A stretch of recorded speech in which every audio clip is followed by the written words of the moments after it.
Well, David Mencer is the spokesperson for the Israeli government. Loads to talk about because there's been so much that has gone on in the last while. David, you're very welcome to the programme. Good to be with you.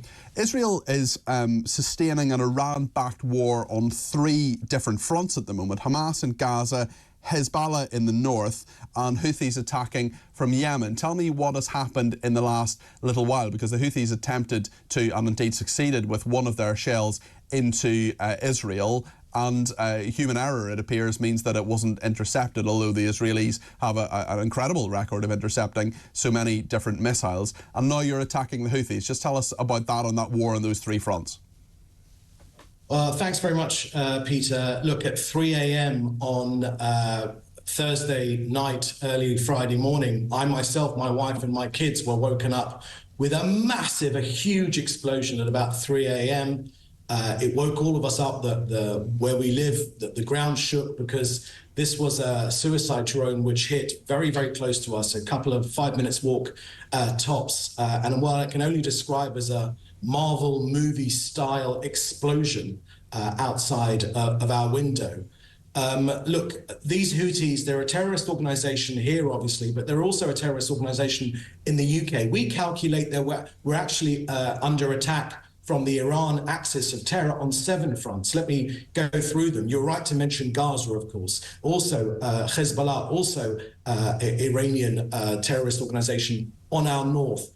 In Judea and Samaria, the West Bank, also being attacked there. From Yemen, as you talked about, these Houthis, in the Red Sea, from Iraq as well, from Syria. So we calculate it's a 7-front axis. Look, Iran is our enemy. They see us as a small Satan, but we're only a stopgap on the way to the UK and the US and the rest of the free world. So no one should have any sort of idea that this is just an enemy we're facing. They're trying to defeat us, but only en route to defeating you. That's very important to understand. I just want to ask you about the hostages. Of course, we never forget the hostages who are still being held by Hamas terrorists in Gaza. And Anthony Blinken, the American Secretary of State, says we are inside the 10-yard line, driving towards the goal line with a ceasefire and hostage deal. I wonder if Israelis believe him. There have been previous sort of false dawns on this. Of course, a number of hostages have thankfully come back to their families. But in terms of a deal, in terms of getting the remaining hostages back, and let's remember that Hamas terrorists are holding elderly people, they're holding children, they're holding women, and they're using rape as a method of war, which is just absolutely horrendous and to be totally condemned. What do you make of Blinken's comments?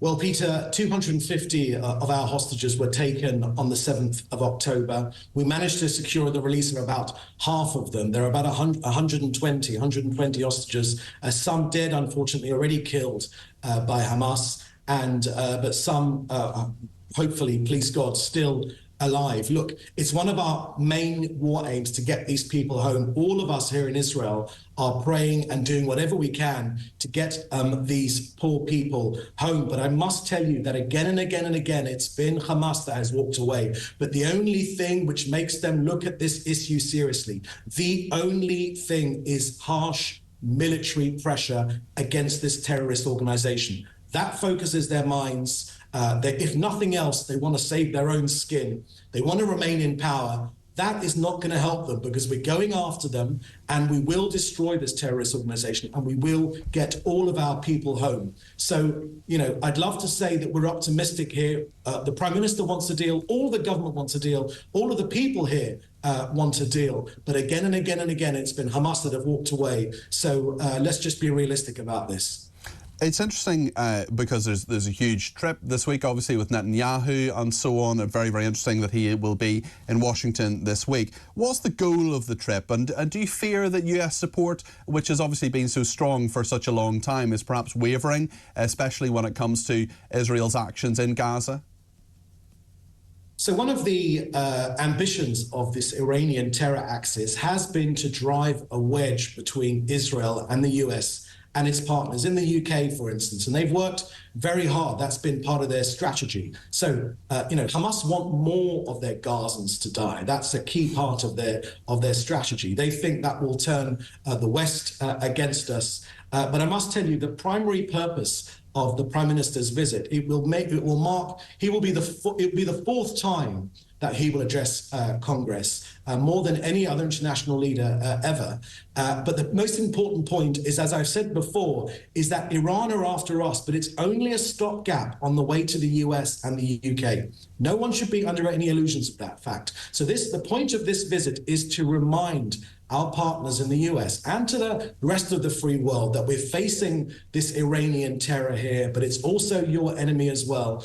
They think that if they can defeat us, that'd be one step closer to defeating the West. They're a genocidal, fascist-style regime in Iran. They've got their proxies around this region. Any country they enter, Lebanon's a good example, becomes a failed state almost immediately. So the point of the visit is to shore up that relationship with the US. It's our most important partner. We're incredibly grateful to the US and to the UK as well for everything they've done to fight off the Houthis, and France as well, who fought off the Houthis with their naval strategy in the Red Sea. But that's the key point, is to shore up that all-important relationship with the US. I wonder what you believe a Trump presidency would mean for Israel, and specifically for the Israeli war with Iran and its proxies.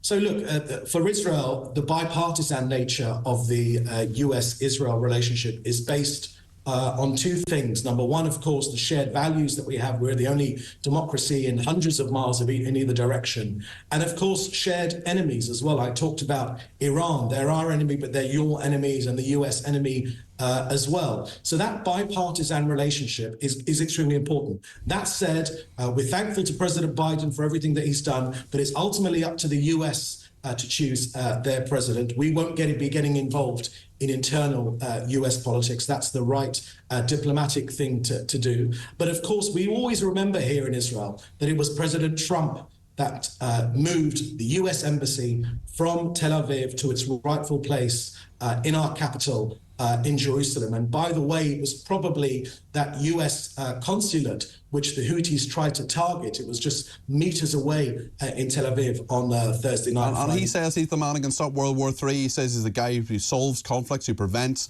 and stops wars. Do you think he could be a useful ally in trying to stop the conflict that's happening in Israel and Gaza at the moment and beyond? Look, politics apart, I think the majority of Americans, in our latest estimates, 80% of the Americans and the American people are with us because they understand that we're on the front line of this enemy of civilization. We're seeing them down. It's very hard work. It's a tough war, almost coming up to 10 months now. Not a war that we wanted, a war that we expected, but we are winning, and this enemy will be defeated. And whoever takes over in the White House in January next year, we'll work with them because that's the right thing to do for Israel's people. Thanks for watching. Drop a comment below. Don't forget to like, share, and hit subscribe to stay updated with our latest content. Until next time, stay informed and inspired. This is Dejobnik signing off.